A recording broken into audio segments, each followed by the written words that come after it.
I will ask crowds this: which do you think is more important?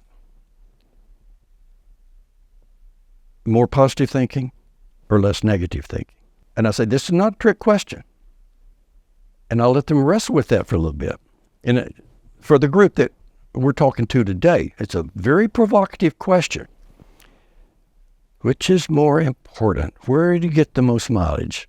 More positive thinking or less negative thinking? And the studies are unequivocal. It's less negative thinking. Now, the thing that gets us tangled up is that I guess pretty much all of us think of it as, okay, you've got this linear scale here, and we'll say at the high end, the good end is optimism, and at the low end is pessimism, negative thinking. Well, studies show that they're actually two different scales. Really? And this is just fascinating to me. Positive thinking is important. And keep it up, keep it high. But if you want to get your real knowledge, just cut down on the negative thinking. Cut it down, cut it down, cut it down. That's the villain voice. That's the critic in your head. That's the demotivator. That's the discounter. That's the one that raises the doubts. And you can shut it up. It takes practice. It takes some discipline. But people say, well, I think I'm aware of my negative thinking, but they're not. About 70% of our negative thinking goes unperceived by us. It is so embedded in our day-to-day behavior. We're not even aware of it. We're not even aware of it. About 70%. It is so much just ingrained in the way we go about living. It's habitual thinking. Yes, and so let me tell you how it shows up. I'll talk about the 5 C's. Okay? The sneak attack of the 5 C's. Okay, the first one is complaining. Grapping. It's too hot in Dallas. Well, it is, yeah. But that's not going to change if I gripe about it. Okay, so the first one is complaining. The next one's criticizing. Well, the grid went down today in Texas. We had brownouts. My air conditioners, and like there's always someone to criticize. So we've got complaining, we've got criticizing. Next one is concern. And I'm not talking about being empathic here and having concern for some other person. I'm talking about garden variety worrying. I'm concerned about this. Well, I'm concerned about inflation. Well, I'm concerned about, the news. All right. The next one is commiserating. We come in, and I sit down with this person, and they start their C's, their C talk. They're complaining. And I say, I get it, man. Yeah, I understand. I'm not doing anybody any good. When I start commiserating, I'm not doing anyone any good. It's destructive to both of us. And then the last one is catastrophizing, which is just when you're really down, you just blow things all out of proportion. But those things sneak in.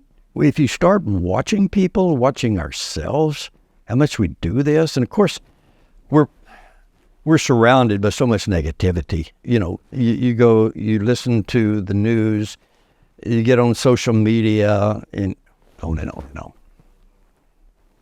So we got to learn how to cut out the negative thinking versus adding more positive thinking. Because you can keep adding positive thinking, but if you've got dirty water in the water, it's still going to be dirty.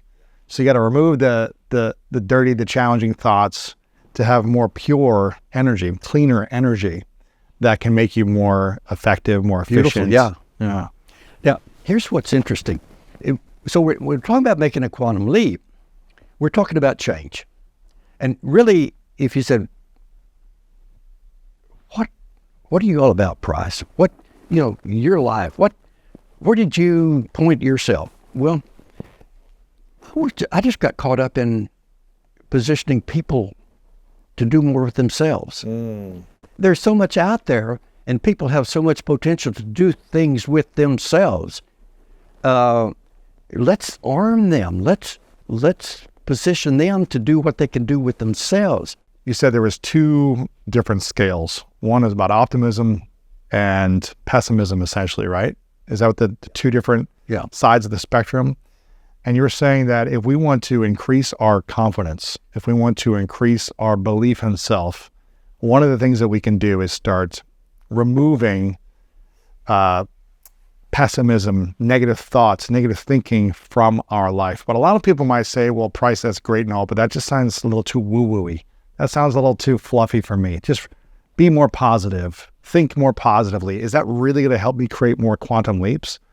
And shouldn't I have some, critical thinking and really, question and doubt things? Or is that just being, am I being too negative if I do that? Okay. When someone decides they want to make a quantum leap, they're talking about major change. And let's talk about what happens when change hits. In this case, self-imposed change.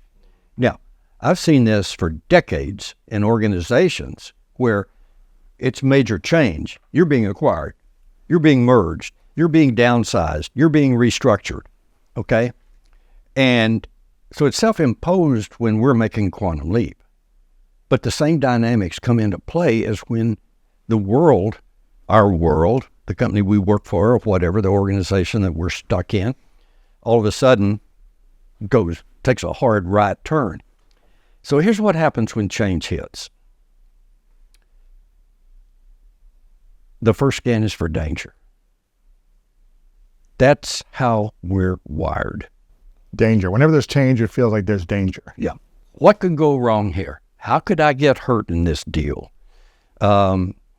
What's going to happen to me? And all of these me issues come into mind. So,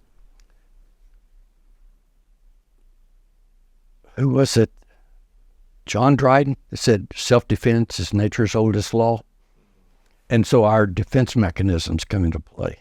But when change hits, whether it's imposed on us or self-imposed, the first thing that happens is, okay, things are changing and the future gets a little blurry.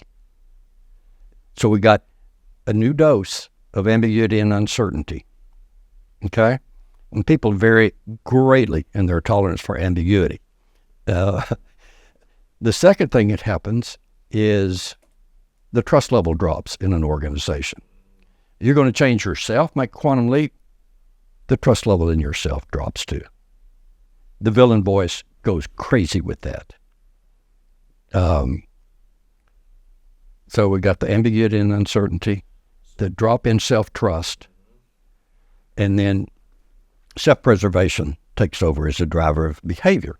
It does in an organization, and it does in you as an individual when you start to make a quantum leap. Okay, and so we're in the negative zone now. It's all negative. It's all negative energy. Yeah, it's concern. It's that concern. And we may be griping, we may be criticizing, complaining, all of this kind of commiserating with the people around us. And so it's hard to create a quantum leap in that space. It is, but what is so important is for people to know what's coming. People don't tell them. I think this is one of the things that is a little bit of a problem with a lot of the self-improvement books. Go do this, do magnificent things. But by the way, en route, let's not talk about that. But you should, because if you will tell people what's coming, it does so much to equip them to deal with it. They know what's happening.